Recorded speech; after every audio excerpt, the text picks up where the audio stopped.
October 22nd of 2025. Let's try this again, Rob. Okay. Well, no, I mean, we're good, but we're trying this again, everybody. Sorry, the internet is still not working in the world of internets, I guess. And Rob Brand and I are endeavoring, but we are on the air. Welcome to the show, Rob. Yeah. Hey, ready to go. Look, it's been a wild week. I think everybody out there is feeling it. We're going to have to work through it, which anybody who works in apps, anybody who works in technology, AWS, Meltdown, all that stuff, you know the pain, but we're on the air, so I'm glad about that. Yeah, I am too. Look, it is a Wednesday, October 22nd of 2025. Rob Brown in Nashville, Brendan Martin in Ocala. Got a great lineup today. Kevin Scarbinsky, one of the absolute best sports writers and best people in the media, U.S. Basketball Hall of Fame writer down in Birmingham. We're going to cover SEC, talk a little basketball, what he found out.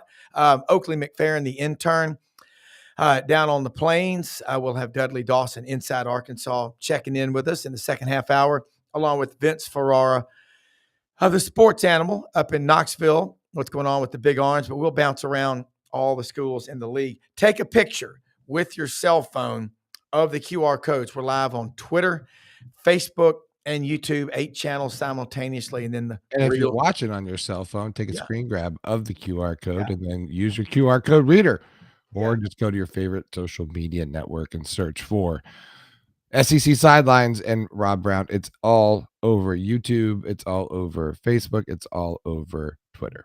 Yeah. And we do a lot of stuff. And again, I know the last few days people have been, hey, what's going on? Well, we're here, and let's bring in Kevin and Oakley and get started on the roundabout discussion, because, here we are. We got 6 weeks left of the regular college football season, guys.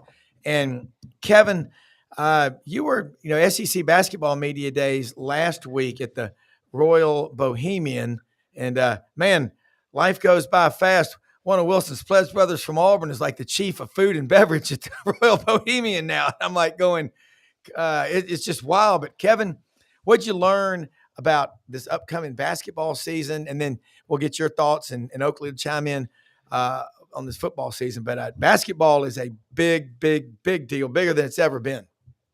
Absolutely. And good morning, guys. It was it was a fast break, nonstop for 2 days. Yeah. All 16 men's teams in the SEC and all 16 women's teams over 2 days brought their head coaches and 2 or 3 players from each team.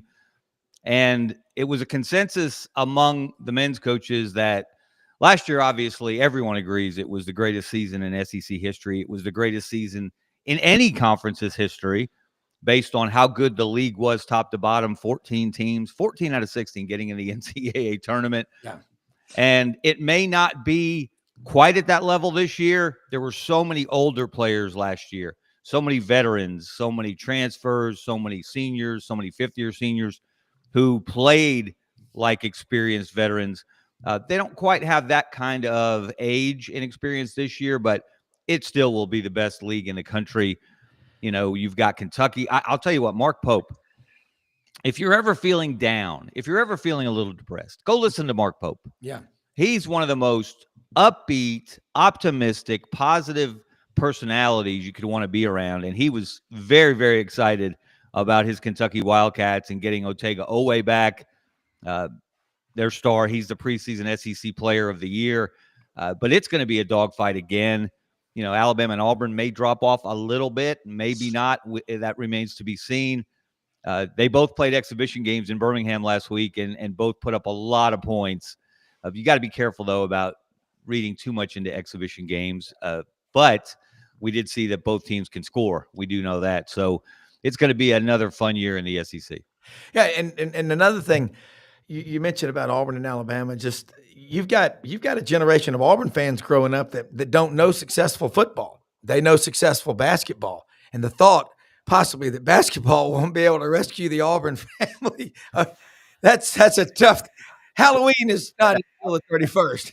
It's funny you say that, because I wrote a column last week, and this is Stephen Pearl's task now that he's taken over for his dad.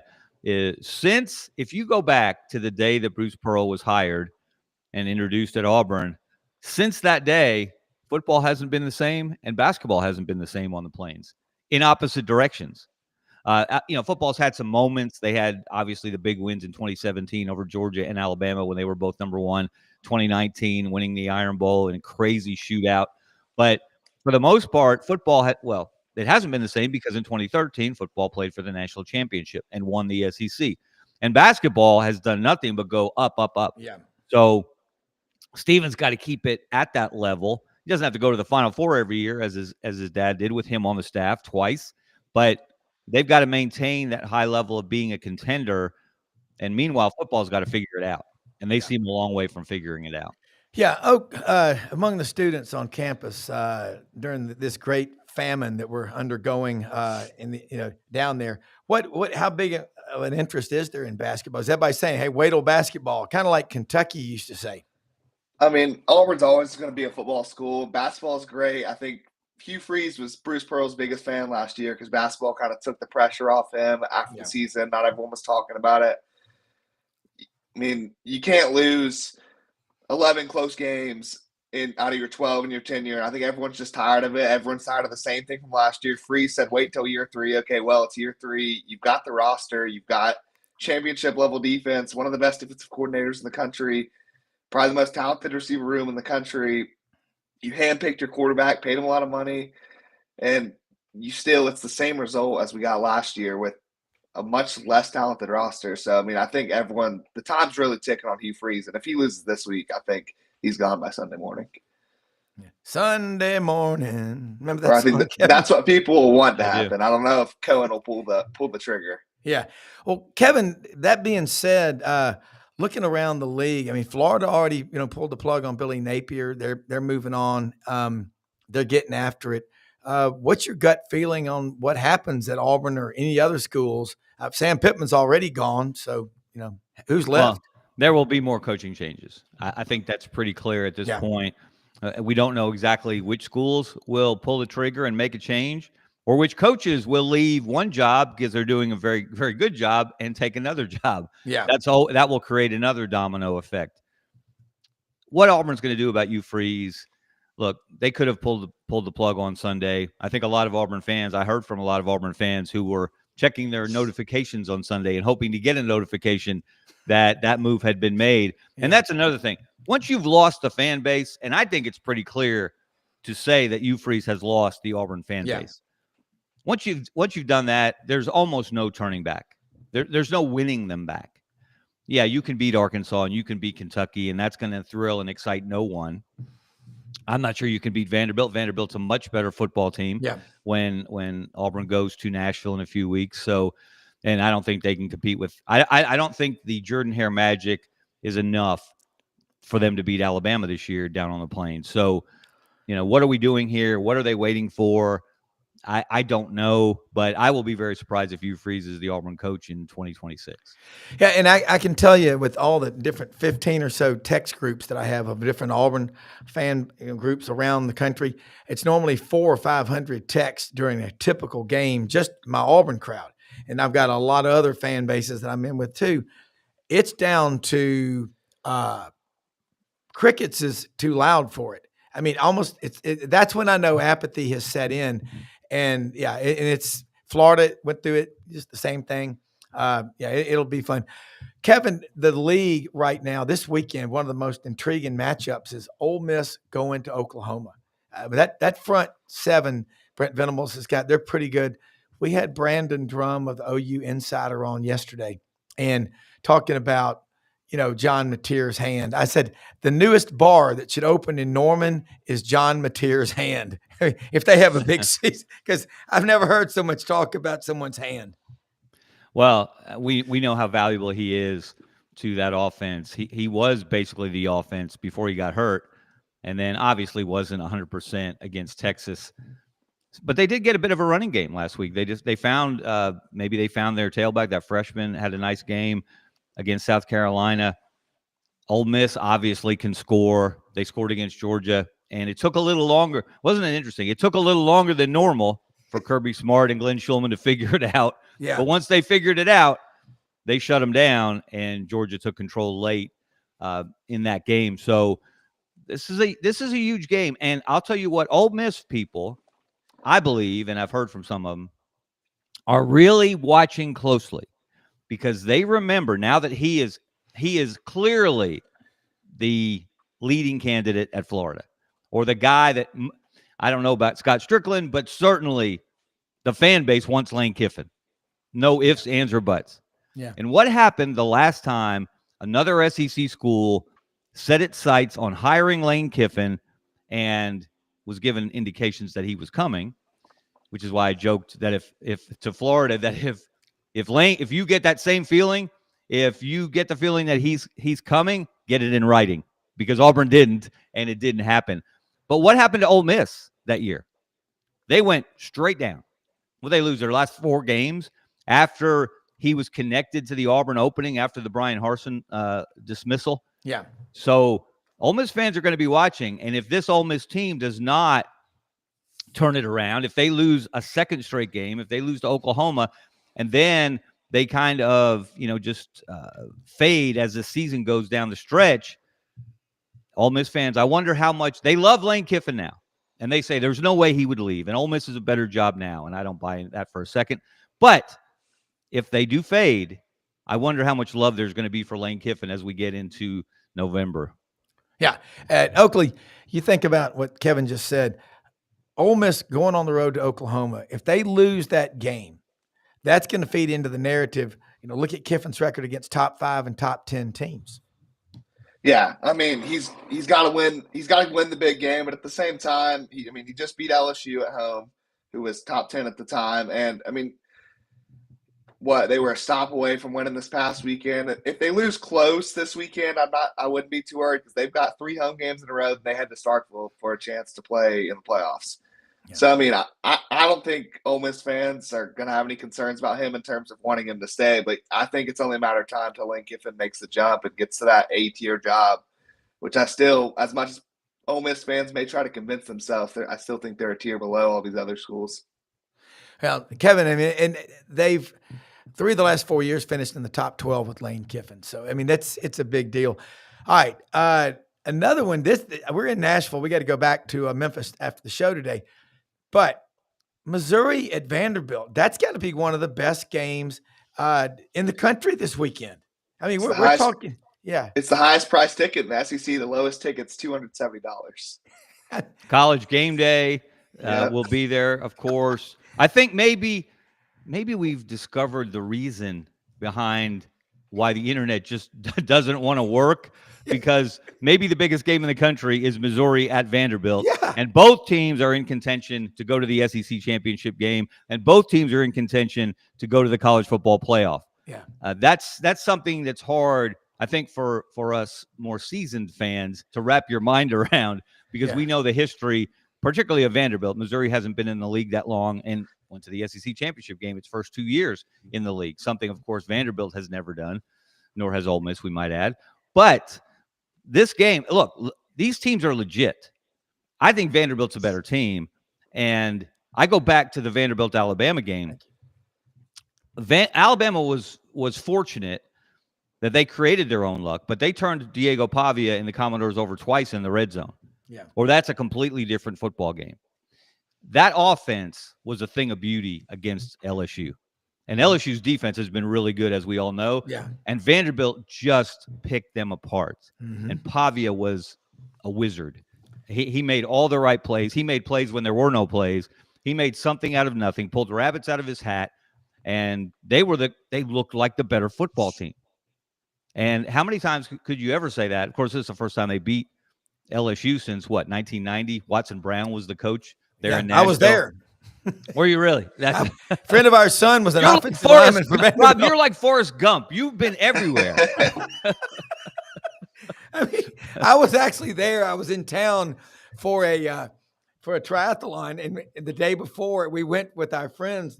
Joe Richards and his son Tim was an offensive lineman, played in Columbus at Brookstone, and Tim was a great kid, about 6'6", 300 something.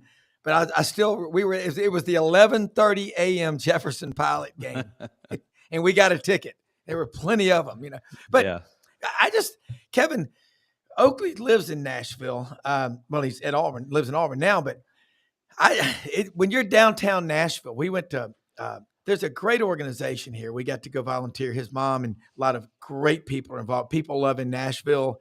And if you hadn't heard about it, start paying attention to what's going on. They're going to try to get one of these down in Auburn, working with people who are on the streets that need help. And it's just an unbelievable organization. And afterwards, we're downtown at Bricktop's restaurant down by the Bridgestone Arena. And there's just tourists everywhere. And one of the people there said, look, this is the new Las Vegas. You come here for 3 nights, put on your craziest clothes, go get country, get liquored up at, all the bars on Broadway. This town, and I don't know if they know about Vanderbilt or not, but that is going to be the center of the football universe Saturday. We're living in some crazy times, Oak. Yeah. I mean, I was hoping they would set up game day on Broadway like they did on Beale Street for Memphis SMU, I believe. I was there November 1st, 2019. Yeah. Oh God. Yeah. Yeah, but they're doing it in the Vandy lawn. But I expect a big scene for that and a big showing out as a chance for Vanderbilt to show how bought in they are. And Vanderbilt's got money now. If they can get some donors to believe, they're going to be a force to be reckoned with. They got a lot of donors, Kevin. Kevin, you've been covering the SEC a long time. Have you sat down, had a sit down with you and Buddy are great for the sit downs. You talked to Clark Lee lately? No, I have not. I have not had the good fortune to have a conversation with him. He's very impressive, obviously. Yeah. And I was talking with someone about this yesterday about the Auburn job, and I asked, when's the last time Auburn had a head football coach that truly lit a fire under the fan base? And this person has been around a while, and he said Pat Dye. Yeah. I mean, really lit a fire under the fan base. And I see some of that in Clark Lee.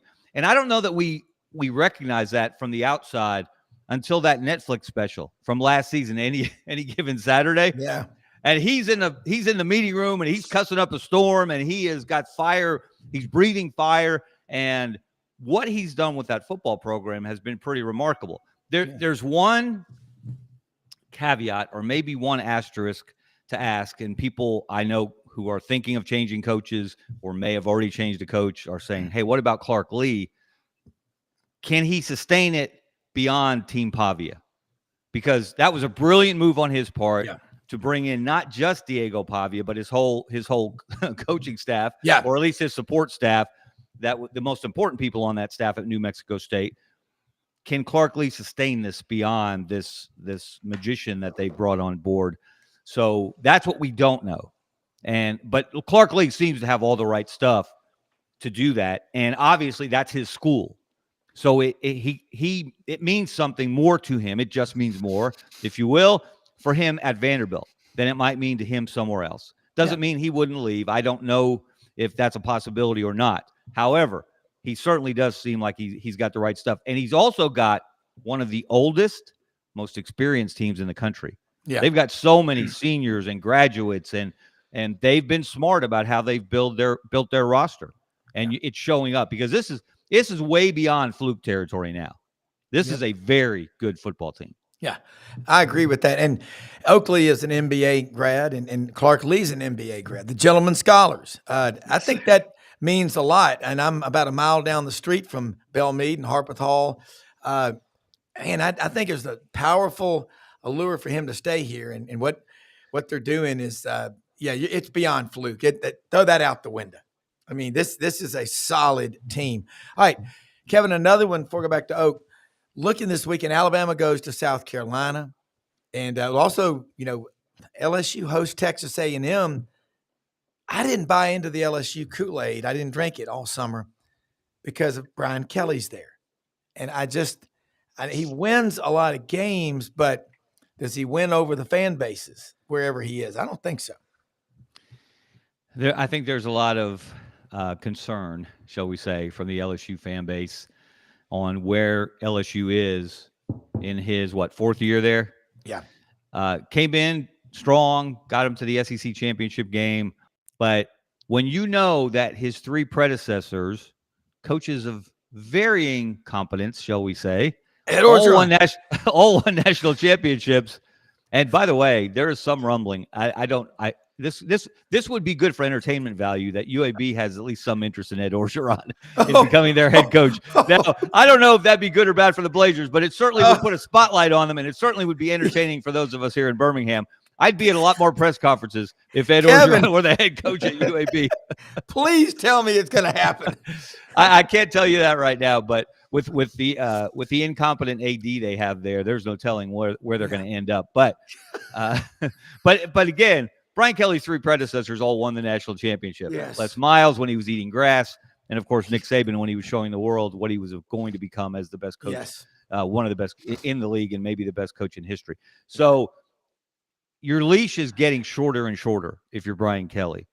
And the side of the ball that's falling short, this is very similar to Billy Napier at Florida and Hugh Freeze at Auburn. Brian Kelly's an offensive guy. And guess what side of the ball is not holding up its end of the bargain? Offense. It's the LSU offense. Now, the defense got shredded by Vanderbilt because Vanderbilt's very good. But, they seem to have mismanaged the Garrett Nussmeier core injury situation throughout the year. He's never seemed right this year, Nussmeier, that is. And that offense has never gotten going this year. So this is going to be interesting. You say, well, a guy with his record, they would never move on him. Well, all of that's out the window after James Franklin at Penn State. Yeah. Your record, your overall record may seem wonderful in the aggregate, but when you start getting into the details, these programs have high expectations and they're paying you high dollar amounts. So you better perform at a high level, or sooner or later, they're going to ask you to go somewhere else. Yeah, and they're going to pay you well to do it. Oak, Garrett Nussmeier. Wilson thought he was a first-round draft pick. I mean, and y'all talk a lot. I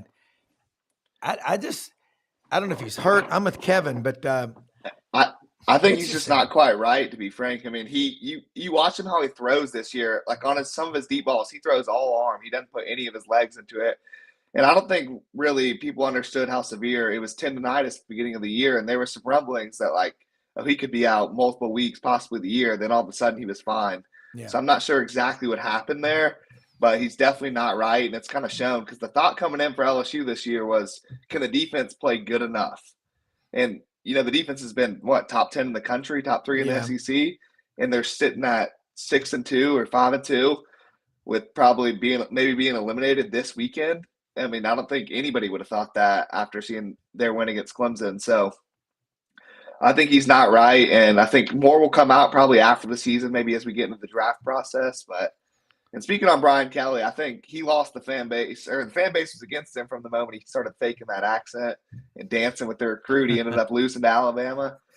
He was never the right guy for me at LSU. I just don't think that's the type of coach LSU has succeeded with or needs and fits their culture. So, I think they move on from him after this season. Yeah, because they're looking at 7-5 right now. When they lost that game, when they played Clemson, I was like, I know everybody's going to say that's 2 great teams. My takeaway, just my gut reaction was, that's 2 crappy offenses.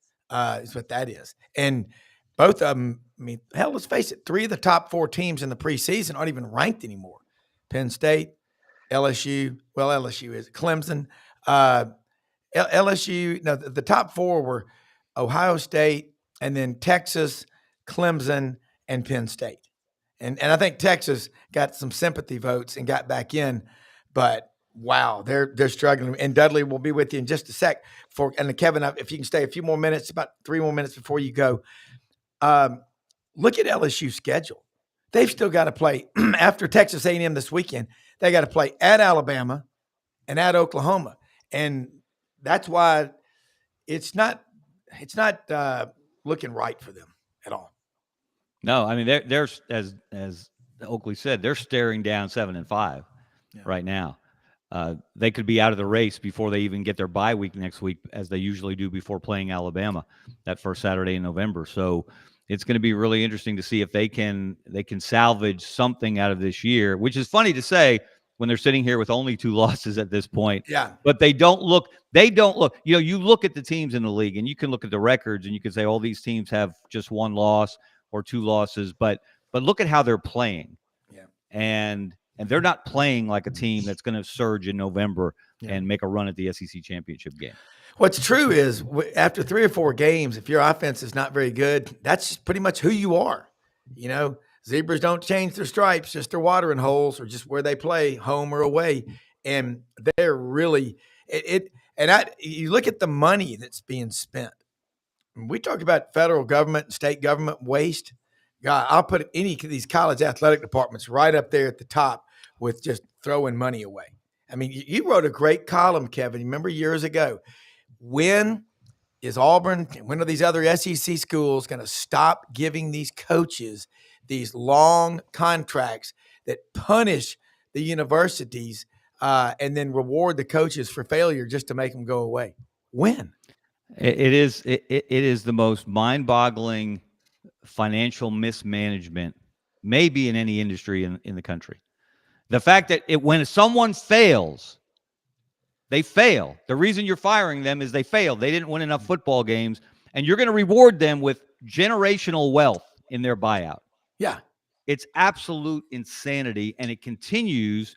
And, you know, Jimmy Sexton versus any athletic director, president, booster is a bigger mismatch than Georgia Tech against Cumberland back in the day. Yes, it was. I mean, he must just laugh every time he goes into a negotiation with one of these ADs and their minions. So I don't know when it's going to change. I don't know what it's going to take, because you're just throwing money. You might as well just light dollar bills on fire and throw them out the window of your athletic department. The way these and if you do what Scott, and look, I like Scott Strickland. I've known him a long time. But if you sign a coach to one of these contracts and you don't include a mitigation clause, if you have to let him go, where they have to, if they have to look for another job, a comparable job, and once they get that job, that reduces the buyout by that amount.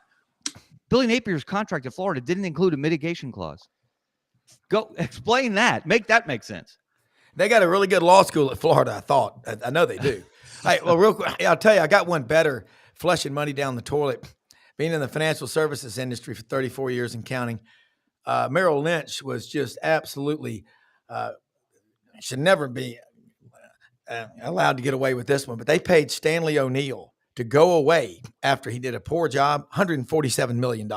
So I've seen worse. So it's crazy. But Kevin, tell people how they can follow you. And you got a great podcast. I love it on this channel, folks, at least a couple of times a week, no matter where you are. Lift weights with your brain and listen to Scarbo.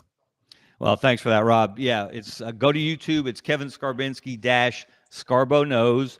We go twice a week, Mondays and either Thursday or Fridays, depending on how the internet's working, maybe that day. But and also you can keep up with my columns in the Birmingham News. You can find those on AL.com. The Birmingham News, of course, is an online edition now since we don't print the newspaper anymore. And you can also follow me on Twitter at X at Kevin Scarbinsky. All right. Hey, thanks so much. Have a great day. Guys. Looking forward to talking a lot of hoops with you. Okay. Yes, sir. All right. Hey, Dudley, Dawson, inside Arkansas. Good morning. How are you? Oh my gosh, here comes the bear, checkerboard, orange and white, Vince Ferrara, the sports animal. We're in Nashville. Got Oakley, the intern, on here, executive producer, Brendan Martin. What a week, guys. Y'all have all felt it. The internet, 6:15 Monday morning. I see where Amazon's having some problems and it just reverberated. I just wonder how many people in the world went into deep depression when some box or multiple boxes weren't delivered on their doorstep. I think these people get up during the night, eat a tub of ice cream and just binge shop. You know, it's like, I ordered what? Yeah, you ordered 6 pairs of parachute pants or something like that. But Vince, Dudley, I had the opportunity to sleep in until 10 a.m. that morning, so I missed all the excitement. We're still working through it, but hey, having Brendan Martin as your executive producer is like having a top-notch, like the pilots who fly Air Force One. We lose an engine, we got 3 more. We got 2 more. Long as we got 1, we're okay. So that's all I got to say. Dudley, Bobby Petrino, Arkansas, they've lost by 3, 1, and 6 to Ole Miss, and then there was the Notre Dame game. Is Bobby Petrino in the driver's seat to get the job, or what names are you hearing? I know you don't traffic in rumors, but the world is waiting. Well, he has. He's definitely in the driver's seat because he has the reins right now. Yeah, I mean, as I think I've said last week, he's going to have to win some games. I mean, this when the story of this season is written, the title outside the book will say one score loss, because that's continues to be the end of the way they're operating. He's coaching as if he's going to be the coach here next year, and that's what you have to do. Yeah. But I think you've got 2 more home games here coming up, Auburn and Mississippi State. Better win those, if you're going to keep things going. As far as the candidates, I mean, you can reel off every young head coach that's having success out there. You can take Kirk Cignetti off the list, I guess. But, it's as I've said all along, I think there are a lot of people who love the redemption story of Bobby Petrino coming back and doing this. And he would come cheaper than probably most guys that you're going to get. My big thing is that I don't care who the head coach is. If I'm a fan, I just want a really, really, really good defensive coordinator because this thing is just nuts over here. Yeah, it really is. And you look at Vince, Tennessee, that loss to Alabama. It was a tight game, and Oakley was at the game with his dad. Left the plains and went up to Tuscaloosa on special assignment. But everything kind of turned from there. But Tennessee can definitely win out, and they do that. They're going to the CFP. What's the attitude? I'm with Mark Ham last night, Audrey's cousin Mark, huge Tennessee fan. He's frustrated, but I'm like, that's the SEC. Every game's big. And don't think Vanderbilt won't be big at the end of the season, too.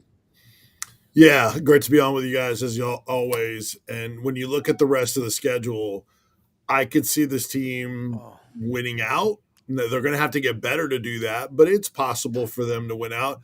I can also see them going 2-3. And good luck with an offseason if this Tennessee team goes 7-5.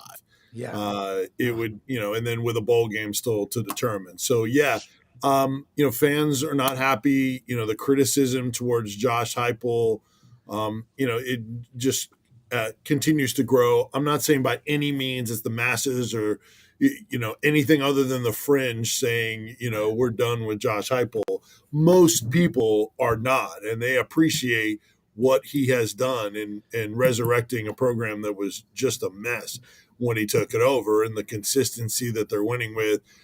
But there's also the craving to get to that next level. And for you to get to that next level, you're going to have to win games away from home and prove that you can do so against big time competition. And largely, Tennessee has not done that. They've won some games at home, but not against the elite. And if you want to be in that group with them, you got to win at their place at some point. So a lot of discussion still going back to last week and how that game played out. The decision to not only just throw the ball because everybody knew that they had to throw the ball with just 9 seconds and no timeouts at the end of the first half, but to try to play action out of it when Alabama and everyone knew they couldn't and wouldn't run the ball in that situation with no timeouts. And so you play action, you show heavy set, and then Alabama calls a timeout. So guess what they have time to do? They have time to discuss it even more and prepare their players even more than they already were.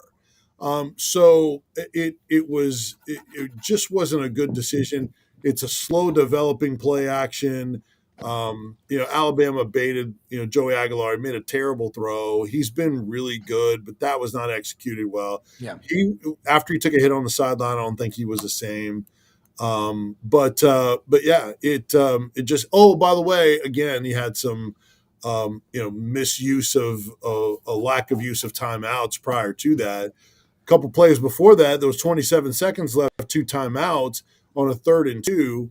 Use a timeout there, and then you get the first down, and then you get the temporary stoppage of the clock.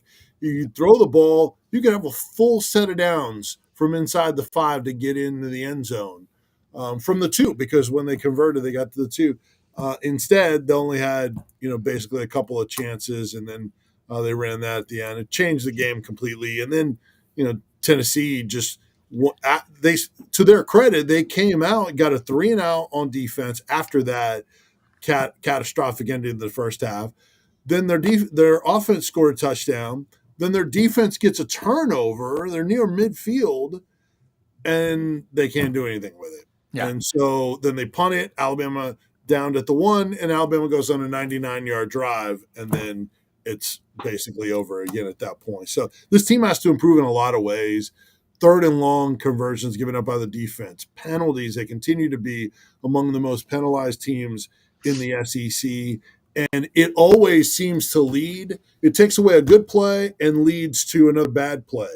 They had an 8-yard gain by Chris Brazzell, offensive pass interference on Staley, pushed them back. Then after that, Aguilar back near his own goal line gets sacked when the right tackle is blown up, and it leads to a safety. So instead of a positive play, you bring it back, and then you get a negative play on top of that. So a whole lot of that going on, and so there's tackling a lot of things they need to get better at if they're going to do anything in terms of conversation with the college football playoff. And honestly, Rob, there hasn't been a ton of that this week because people can't envision that until they get better. Yeah, I agree with you. Well, Oakley, you were at that game, and when things start going south in the SEC and you're at a game, you know what they say, Ethel, we out of here. We going to Shoney's. What was it like there in that crowd when that play happened? And I know the Alabama fans, they never overreact or get to one way or the other. I mean, after the Florida State game, I thought they took it very well in stride. They all love. How many of them are wearing black hoodies at that game Saturday night at Bryant-Denny Stadium with 180,000 whatever was there? Yeah, I mean, in the SEC, you just can't at night game, big game like that. You can't have a play like that. You can't have a 14-point swing, especially against a team that's probably more talented than you are. Yeah. I mean, that was the loud. I've been to probably 30 games there. That was the loudest I've heard it. That play. And I mean, Tennessee, that game was way closer than the score was because, I mean, you take that was a 14-point swing right there. And then, with the drop balls and whatnot, I mean, Tennessee's Tennessee's right there with Alabama. You just can't afford that. And the game changed. That was the game right there. But looking forward, you go on the road to Kentucky, which I think a lot of people are going to look over, which I think that's a potential trap game with Oklahoma next week. But after that, I think you can go into the swamp. This is the year to break that streak. You've got the running game going. You're going to need a little bit more out of it. I think Mike Matthews needs to step up over these next 5 games because his drops have – I mean, he's got to get it rolling. He's probably the most talented receiver for Tennessee. Maybe you get Ricky Gibson back. I think Jermod McCoy is close to coming back. If you lose another one, I don't know if he will. Maybe Vince can speak on that a little bit more. But, I mean, you've got a doable schedule coming up if you can win that Oklahoma game, and you're going to probably be favored from there on out. So, and you probably will be favored in that game too. So it's not all over for Tennessee, and they've got a manageable schedule upcoming. Yeah, Vince, I got a wife in there that's just sad. I mean, she's just very sad about Tennessee. And I was with Mark Ham last night, cousin Mark up here with us. He's sad. I mean, but I'm with Oakley. And I look at Arkansas. If they had Dudley's right. If they had a defense, but Vince, I don't think anything happens to Josh Heupel either way. But it won't be a fun off season if they don't win. Yeah. No, not at all. And then you would anticipate if it does end up going really south. And honestly, I would be surprised if it goes totally south. Yeah, you're going to see some up and down performances, and but yeah, then you'd see some coach initiated staff changes, which we have not seen. I mean, any changes have been guys moving on to other opportunities and then filling those spots oftentimes from within. So there's been very little turnover during Josh Heupel's tenure, which is definitely a good thing. So, look, there's the Florida game. They haven't won there since 2003 as well. Yeah. Same amount of time and streak as losing at Alabama. And there's been down average to below average Florida teams that have still beat Tennessee, even in Knoxville, much less in Gainesville. So no one is taking that game or assuming they should they're going to win that. And then obviously Vanderbilt is a whole different beast from what they typically are, you can overlook that. They can't even overlook Kentucky either, because the last 4 games Tennessee's played in Lexington combined have been decided by 16 points. And the first one was a loss in a close game.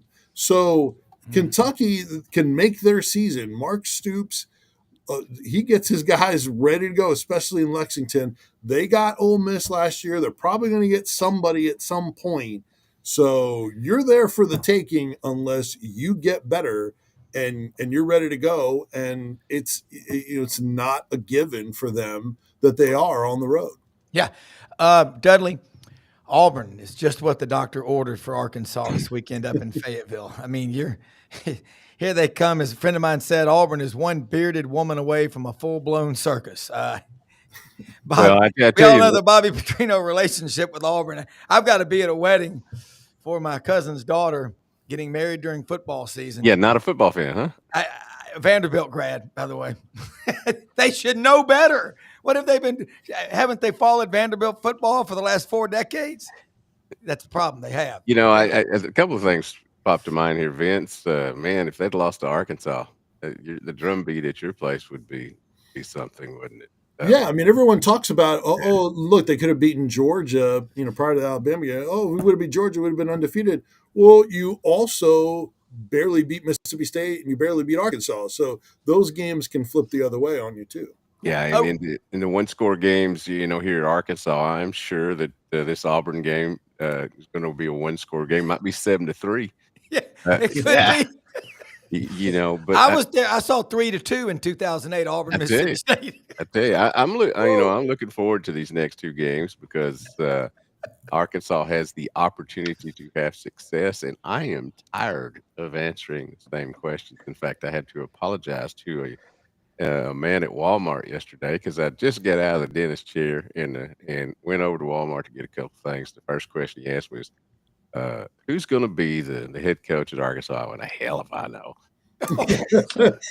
And then I turned around and I apologized. I said, look, dentist, and all that. But I'm at least honest about something. I'm ready to move on past these games and get to whatever they're going to do here. Because I'm getting tired of answering that question. I get paid to do it, but I'm getting tired of answering that question. And I really don't know for sure. Like you said, Bobby Petrino in the driver's seat, but you better get some laps going there. Yeah. Hey, Oak, I know you have to go to class. Yes, sir. Class of 9. Okay, Oakley, thank you so much. Max says hello. He's having friends over today. Dogs loving Nashville. But anyway, thank you so much for your time, man. That's great stuff. Thank you. All right. See you next week. See you guys. You bet. Both of y'all, like what Oakley said, he goes, he's been to a lot of games there. His dad's an Alabama grad. And so spends a lot of time, but he's in school at Auburn fan all the way. But as an intern, I like that take. It's the loudest he's ever seen it. And just remember, after the Florida State loss, Kalen DeBoer was being prepared for, to walk the green mile. Vince, I think the world we live in right now, the reactions are literally like we need some therapy. We need Bob Newhart to be the commissioner of college football because people are looking at the money they're spending and all that. But Tennessee football, how about having fun at the games? There's still, this is the luxury of being a host of this show. I'm an Auburn grad, but I love all 16 of these schools. Somebody's always having a good time, but I don't think anybody expected Vanderbilt and Missouri to hold the attention of the entire football world. This weekend, ESPN Game Day here. Man, there's no easy outs anymore. There's nothing. There are no weekend. I mean, double overtime for Texas at Kentucky. Mm-hmm. Hey, Arch, you still going to New York? Yeah, and look, the fact that teams that don't have great football histories in this conference, like Vanderbilt and Missouri, are doing what they're doing. Yeah, I think for those that have football history and aren't performing well, it only adds more pressure to you. Because they're like, you serious? Vanderbilt can go to the playoffs and we're where we're at? Yeah, that doesn't sit well. And doesn't sit well fan base, doesn't sit well with the boosters, the people that are giving those big checks and donations when the schools really need them. So yeah, it is crazy. I've been meaning to do it. I haven't done it yet. To total out the percentage of games in the SEC that are one score games, I'm going to bet it's about 75% of the SEC games have been one score games this year. I mean, it's really NFL-ish where you just got to survive in advance. And then, it's so tough. You're not worried about the style points so much. It doesn't seem like we're talking about that maybe as much as we have in the past, where you got to really blow somebody out looking impressive, because everybody is dealing with it in this league. Even the team at the top of the standings in Texas A&M. The one thing I know that's going to happen this weekend is Diego Pava will be the number one camera thing, and his mom will be number two. Now that they have discovered Diego's mom, I mean, I said that during our show this morning. I told John, what's the over/under on Diego Pavia mentions on College Game Day? Yeah. And he said it like in the thousands somewhere. I forget what the exact number was. And then I said, his mom would be number two in the mention. So I saw her last year at a game, and I said, she looks like Sofia Varga. She's beautiful. Mother. I mean, I saw her on the side. I was like, wow. I mean, and Diego, that whole story, and Jerry Kill, think about him. He's been through a lot of health issues. And, that's Diego Pavia's, like, I guess, an anchor in his life, is what he said, what I see that man go through on a daily basis, and he just keeps coming back. I know there's been talk about Jerry Kill and that staff coming, but y'all remember when he coached at Minnesota and things are going well, and I think he had to step out for health reasons. Mm-hmm. He just keeps on fighting. I think that moving that culture from New Mexico State and his circle of trust over to Vanderbilt has been monumental. And Dudley, I think the thing with Diego too is that people are of this now generation are getting to see what we saw with Fran Tarkington, Doug Flutie, those type of that height doesn't make plays measurable. There's more about heart, and this kid is so brash. I love that too. I mean, and I'm sure the other teams hate it, but if he's on your side, you love him. If he's not, you think he's Oh yeah, you don't. And Vince, what's a lot of fun too is bouncing around the SEC, top to bottom.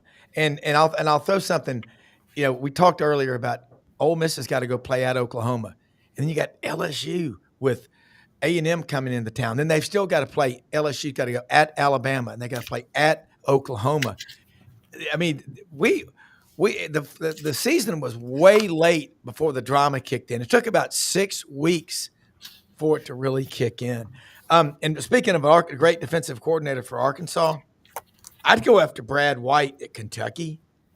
I mean, ask Texas, ask Georgia. They go there, and their offense gets a lobotomy at the drive-through on the way to that field. I don't know what it is, but Brad White, I would if I was Arkansas, I'd say, do you like chicken tenders? Come on down here. Brad White at Kentucky, Tony White at Florida State. I do believe that job's going to have some changes at the end of the year. I've always liked Mike Norville, but me too. And is the vote of confidence the worst thing you can get? Vince, I'll let you have the word on that. That checkerboard orange and white stadium looks great, by the way. Well, I appreciate it, and that's the kind of weather we're having, and weather is really good, blue skies. But Hugh Freeze apparently wants some vote of confidence. He'd love that.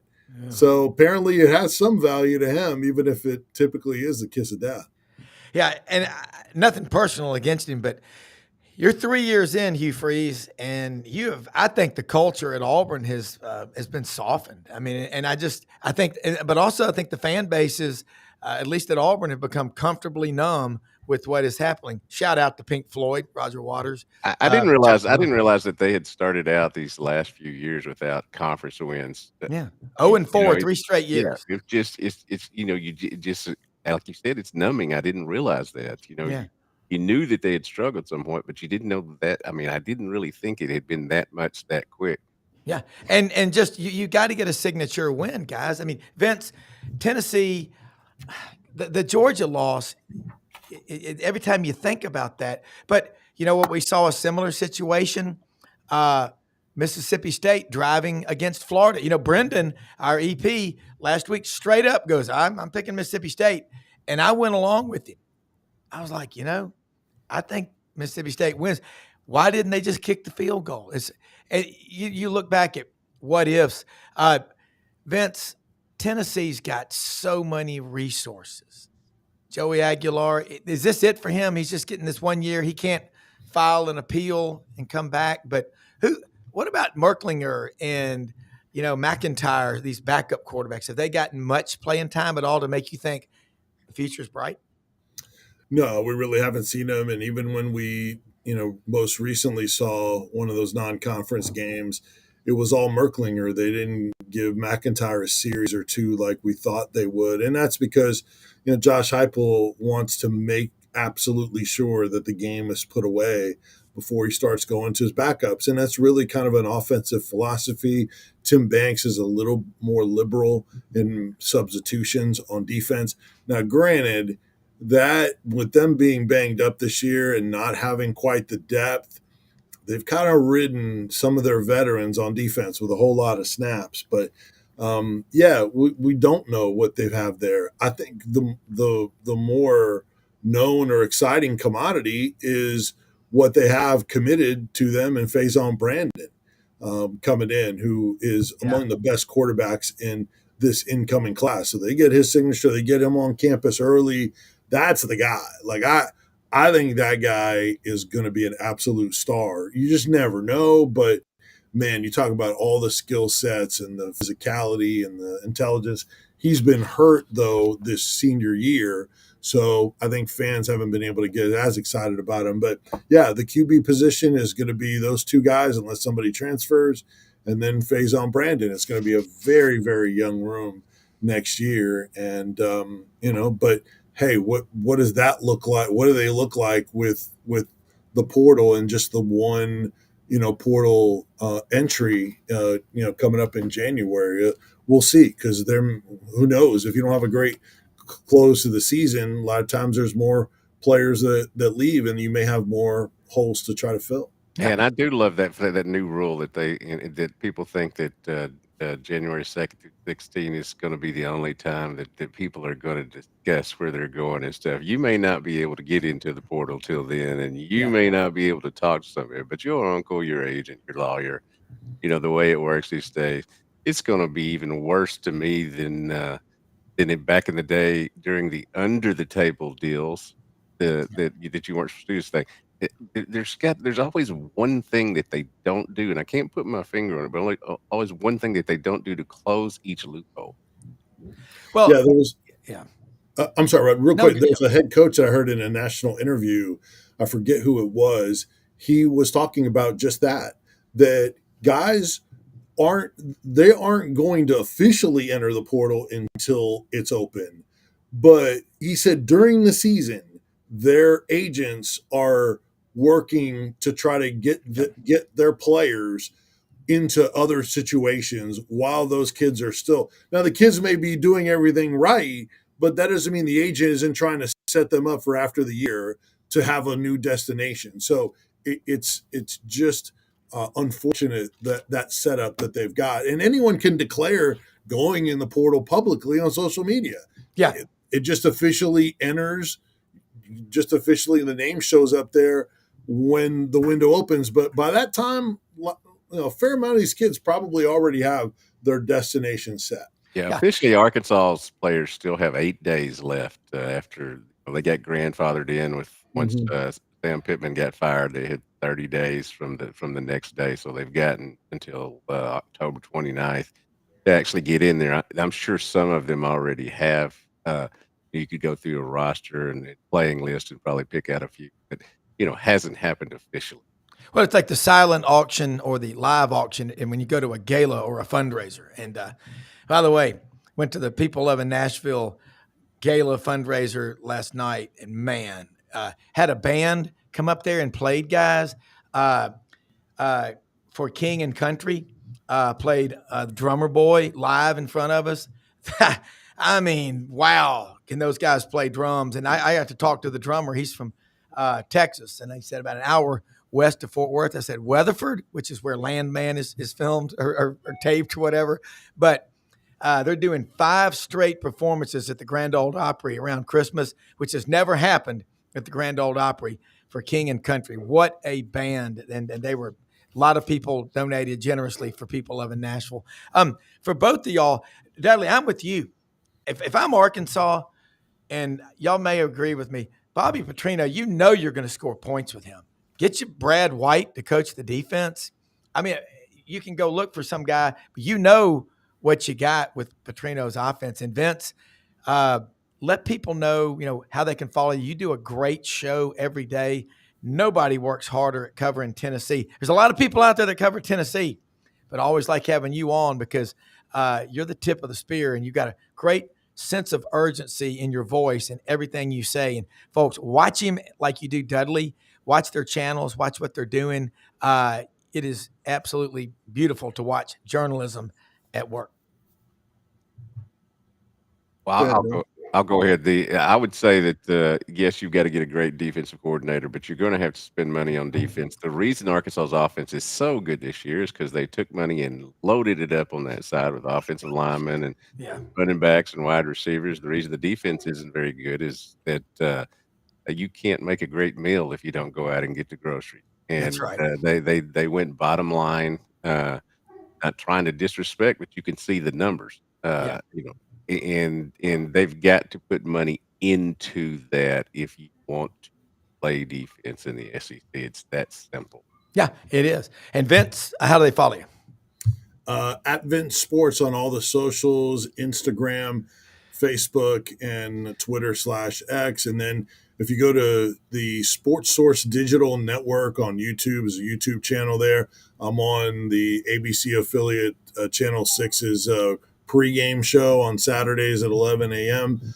So they've got those segments and everything posted on that YouTube channel. Well, look, great stuff from both of y'all. Thank you so much. We'll do it again next week, and we'll start talking basketball. It's right on top of us, and this is just the truth. Tony Vitello. Yeah, Tony Vitello. What's the latest? We don't know. We expected any moment a decision. Whether he's going to the San Francisco Giants or staying here. Seems to me the longer it goes, he stays. Yeah, that's the thought. So it's just crazy. It's really taken over. Yeah. It's really at the top, I would say, considering what he's meant to this program and athletic department. And he's made Tennessee baseball, and it also makes the rest of the SEC better. I mean, we're reporting live from the hot tub. Yeah. Hot tub. All right. Let me wrap up and say something about our sponsors. We'll see y'all next week. Always love Vince and Dudley, 2 of the best in the business. Hey, folks, if you got to go out and get a new car, truck, or SUV, it ain't the doing in life that's so bad. It's the dreading. Just call LandersFordMemphis.com, Poplar and Houston Levy. Ask for Brad Bellamy, the general manager. They'll make the process easy. They've got Expeditions. They've got the Broncos. They've got Ford Escape, Ford Explorer. Again, top 5 in the nation in Expedition sales. Demo priced at X-Plan pricing. View the inventory. Huge inventory. Poplar and Houston Levy open every day of the week except Sunday. And they're right down the street from our good friends at Hewlett & Dunn Boot and Clothing Company on the historic square in Collierville, Tennessee. Philson Better Outdoors Clothes presents Music Night in the Boot Room, hosted by Hewlett & Dunn, featuring the Park Hillbillies. They put about 130 plus people in the boot room, and it's authentic. It is great. Charles Hall, Laura Hall, J.M. Huffman, Raven, Lydia, they're all there every day of the week. After Black Friday, they're open on Sundays. Filson, Barber, they've got the Pendleton, the Schaefer, Higher boots, so many good-looking men's and women's boots, Barber purses. They've got Filson luggage, duck heads like you've never seen. Get on that website, order, they'll ship it to you right away. HewlettandDunn.com. Look at those boots. They are fantastic looking. And remember, How You Fight's How You Live, Rumble Boxing, Union and McLean open every day of the week. And look, having trouble sleeping, pain management, get the Hemp for Pros, Lights Out Gummies, 25% off. Use promo code Sidelines at checkout for that discount. Hey, for executive producer Brendan Martin, Rob Brown, most often Christ and the least among us. Stay tuned to this channel. Thanks for watching. See you tonight.